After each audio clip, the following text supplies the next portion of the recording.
Кесиптештериме чоң рахмат. Амансыздарбы, ардактуу теле көрүүчүлөр? Алгачкы иш күнүндө сиздер менен кайрадан эфир аркылуу жүз көрүшүп олтурганыңызга аябай кубанычтабыз. Сиздер дагы таңды жакшы маңайда тоосумду кааласаңыздар, анда тамаша мүнөттөр менен чогулуңуздар. Бүгүнкү менин каарманым болсо актер Өмүрбек Назаралиев болмокчу. Ал туурасында кызыктарды билгиңиздер келсе, анда менен чогулуңуздар. Байдын уулу Эрбакай жакын тууган Манаска барганда балам көрүрсүң, Батыр Бакай таласта Бакайды тапсаң өлбөйсүң, иш жаманды көрбөйсүң, Абуке көбөш арамдын зордугуна көнбөйсүң, бактысын баштан чайпалтып, ак сакалын жайкалтып, сыңарым качан келет деп сыпатын бузбай наркайтып, күмүш тоодо жаткандыр семете жетим сен үчүн. Кандайсыз? Келип калдыңар, кандайсың? Жакшысызбы? Жакшы. Келсем эле элдин баары ушул жакты карайт, эмне эле карап атат десе, көрсө сиз биякта монтип улуттук кийимде кийинип алып манас айтып аткан турбайсызбы? Ооба. Эмнеге мындай кийинип келдиңиз?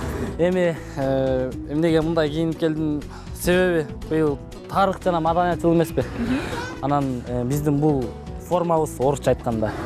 Бул тарыхты элестетет эмеспи? Анан ушуну кийип келдим. Анан мен келгиче манас айтып турайын дегенсиз го, Силер келгенче мындай элди чогултуп тур деп едиңиз беле? Анан элди чогултуп турайын деп. Сизди досторуңуз көбүнчөсүн опок деп коюшат экен. Ооба, опок. Кандайча опок болуп калдыңыз Өмүрбектен? Мен айылда тайкем бар, Нурбек деген. Экөөбүз кошуна жашайбыз. Анан мен өзүм атым Өмүрбек. Анан мени Өмүрбек деп айта албай эле опок болуп ошо бойдон опок болуп калып калган. Кичинекей кезде биринчи класста баарында эле алипе майрамы болот эмеспи? Ошо алипе майрамында ар бир окуучуга бирден тамга берилет да. Сиз кайсы тамга болдуңуз эле? Мага К тамгасы берилген. Ошо К тамгасына арналып ырда жазылып, ошону айтыш керек. Эсиңиздеби? Эсимде жок. Ушул кезге чейин кандай ыңгайсыз учурга кабылып, андан кантип чыгып кеттиңиз эле? Эки бөтүн кызартпай, былтыйтпай, жакшынакай эле чыгып кетем, күлүп жайнап эле билгизбей. Демек, актёрдукко чеберчиликке салып ишке саласыз. Анан мен ушу актерлук чеберчилигим ушул жака аябай көп жардам берет да жашоодочу. Хоббиңиз? Чүк ойнош.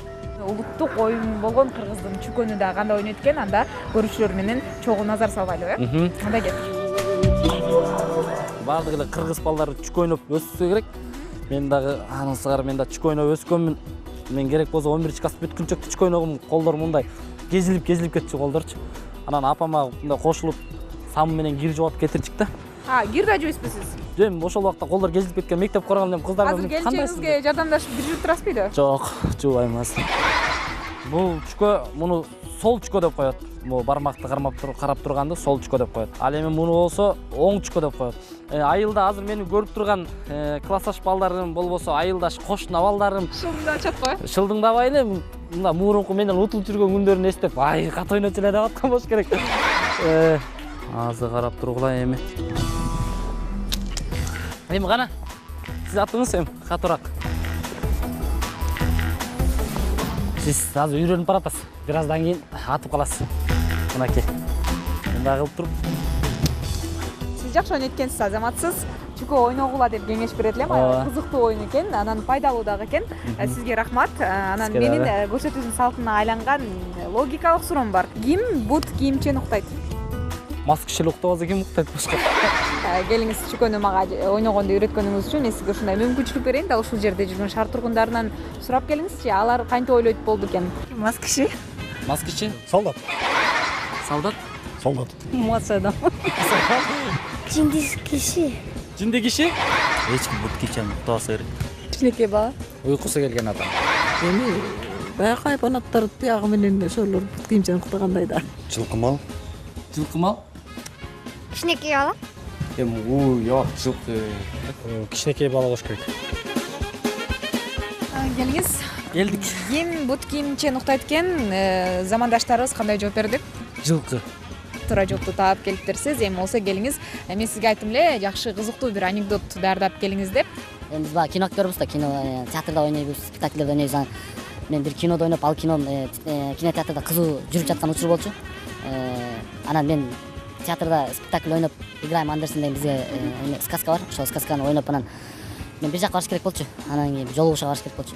Анан шашылыш эле спектакль бүтөр менен кийине калып эле чыгып кеттим. Барып анан баягы маршруткага түштүм, коомдук транспортко түшүп анан түшкөндө эле элдердин баары мени карап эле күлүшүп эле, баары эле жылманышып эле. Мен мына жылдыз болот деген ушул ырбайбы элдин баары мени таанып калыпты. Эми коем машина албасам болбойт. Үйдөгүлөр бар айтайын эми деп анан мен өзүнчө керсейип мына туруп алгансың. Эл мындай, эл монтип карасып, мен монтип карап эле баарды мени карап күлүшүп, бирөө деп чыгып кетет болсоң күлүшүп эле. Анан ошентип анан аркасы жакта бир орун бошоп калды. Анан арка жагына өттүм. Анан отурсам баары эле монтип эле мени карашып эле, аркасын карашып эле, күлүшүп эле. Анан отуруп ошо менен мен үйүмдө ошол мен бара турган маршрутканын конечныйында да. Анан ошол жакка барып түштүм анан. Анан түшүп барып үйгө кире бериште бизде күзгү бар. Анан барып анан күзгүгө каранасың го мындайча айтканда мындай привычка болуп калган го. Мынтип карансам что-то башкача бетим. Көрсөм мен спектакльде ойногондо гримим чечпей туруп эле кетип калыптырмын да. Ошо ал деген бир мен Коростун ролун ойногом да. Корост мындай кирпиктер коюлган, мындайынан чийилген кирпиктер, оозу мындайынан боёлгон Коростун кадимгидей. Демек, сиз да болбой эле көрсө сиздин Коростун гримине элдин баары карап аткан турбайбы? Карабачты элдин баары ошол күлүп атыптыр. Аябай кызыктуу анекдот болгон экенсиз. Үйгө барып жатып алып өзүн мындай жемелеп, жинди деп уянып эртеси маршрутка түшкөндөрчү. Сизге чоң рахмат келип эртең менен Замана студиясынын көрүүчүлөрүнүн көңүлүн аз да болсо көтөргөнгө жардам бергениңиз үчүн ушуну биздин көрсөтүүбүз болсо соңуна чыгып калды.